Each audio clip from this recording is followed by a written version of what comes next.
Let's move to Uganda in East Africa, where the country's largest telecommunications company, MTN, today hosted the South Africa Business Summit. That meeting was focused on how to further expand business and investments between South Africa, the MTN's home country, and Uganda, one of East Africa's biggest economies. Let's listen.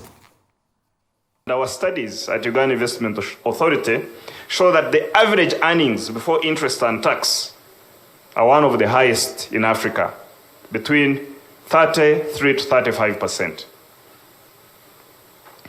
If you look at value addition and processing opportunity for some specific products, let's say for coffee. In Uganda, the processing and value addition opportunity for coffee per annum, you are looking at 1.3 million metric tons, is at 1.8 billion United States dollars. That's an opportunity. Coffee alone. If you look at cocoa, the processing opportunity for 1.2 metric tons, 1.2 million metric tons, is at 2.4 billion United States dollars. If you go for fish farming and fish feed industry, the opportunity is at $112 million per annum. Even some things like soybean, where we know South Africa produces a lot, but we are also ratcheting it up. We produce around 460 million metric tons, and the value addition and processing opportunity is at 290 million United States dollars. Milk. We recently got a huge market to export our milk to markets like Algeria. West Africa is still importing milk from Europe. But we have an opportunity here which is valued at over 6.1 billion United States dollars. So it's another huge opportunity. But Uganda Investment Authority and Ministry of Agriculture, as we deep dive in the afternoon through the sessions, will be able to provide more deep dive and granular details. This momentous business forum seeks to fortify and consolidate the enduring economic ties that bind Uganda and South Africa. Our primary goal is to strengthen existing alliances, foster fresh collaborations, and forge joint ventures that will enrich the trade and investment landscapes in both Uganda and South Africa. At the heart of this summit lies the imperative task of addressing obstacles impeding the free flow of people and goods, an issue that has direct repercussions on trade and investment. During our visit to South Africa earlier this year, we articulated the desire as the private sector to see our governments resolve the visa barriers. We received assurances from both governments, and we are optimistic that this summit will provide the impetus to propel these critical initiatives forward. I'm already happy to report that our entrepreneurs are having discussions already as we speak in areas ranging from agriculture to trade to tourism to ICT, among others. And it is our hope that at this summit we shall transform these interactions into solid contracts. Why Uganda? The total value of Uganda's exports to South Africa currently stands at $20.7 million, while South Africa's exports to Uganda stand at $187 million. We firmly believe that there exists the potential to grow this significantly in the next decade. Uganda's key imports from South Africa encompass electronic and electrical equipment, motor vehicles, machinery, all valued at around $46 million. Whilst Uganda, in contrast, our principal exports to South Africa are medicines at $13.1 million, coffee at $2.8 million, and raw tobacco at $1.2 million. With Uganda's current coffee production, there is substantial opportunity to increase our exports to South Africa more than tenfold.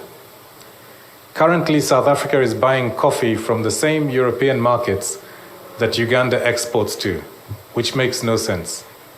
As Absa Group, we are a Pan-African group, inspired by the people we serve and determined to be a globally respected organization of which Africa can be proud. We have operated in Africa for over 100 years.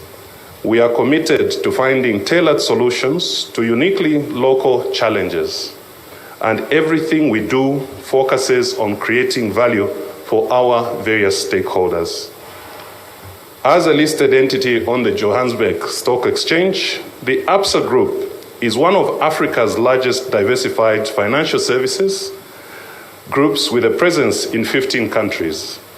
We are present here in Uganda, in Botswana, in Ghana, Kenya, Mauritius, Mozambique, Seychelles, South Africa, Zambia, and Tanzania, with representative offices in Namibia and Nigeria, and securities entities in the United Kingdom and the United States of America, and most recently in China. Our network across Africa consists of over 1,000 branches, 6,500 ATMs, 37,000 employees, 12 million customers, 3.5 million digitally active customers across the globe, digital channels, strategic partnerships, and suppliers. As of June 2023, our market capitalization as a group, that is Absa Group, stood at 142 billion rands, which by all purposes and intent is quite significant. Gross loans stood at 1.3 trillion rands, deposits of 1.3 trillion, revenue of 52 billion rands, and a profitability of 26 billion. We want to attract investments from the companies gathered here and beyond. And we are mindful of the opportunities in agribusiness. And this morning, we've also heard a lot about mining, tourism.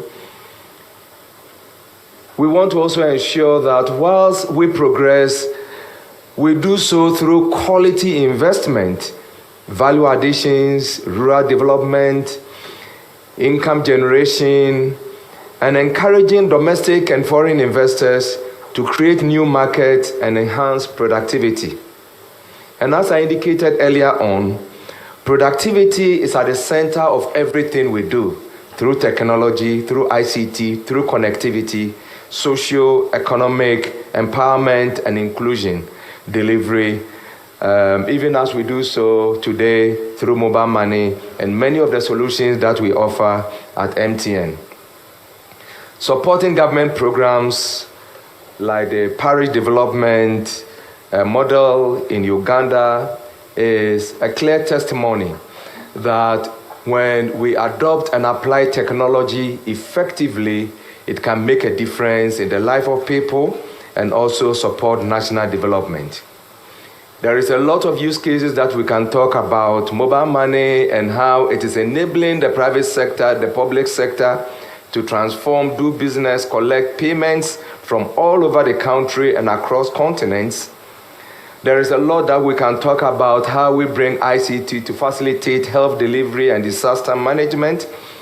There is a lot that we can talk about digital inclusion and investment in the infrastructure system, both physical and soft. And for that reason, MTN's commitment to invest over 1 trillion shillings in this market is something that we've committed to, and we've seen signs of it. And you all recall recently, through the IPO that we did, and innovatively using mobile money to ensure that the average person far away in the rural area is not left behind when it comes to investment, even in the stock market. And today, through that IPO, we have reached over 2 million investors, 2 million Ugandans on the stock market, just through the intermediacy of mobile financial system.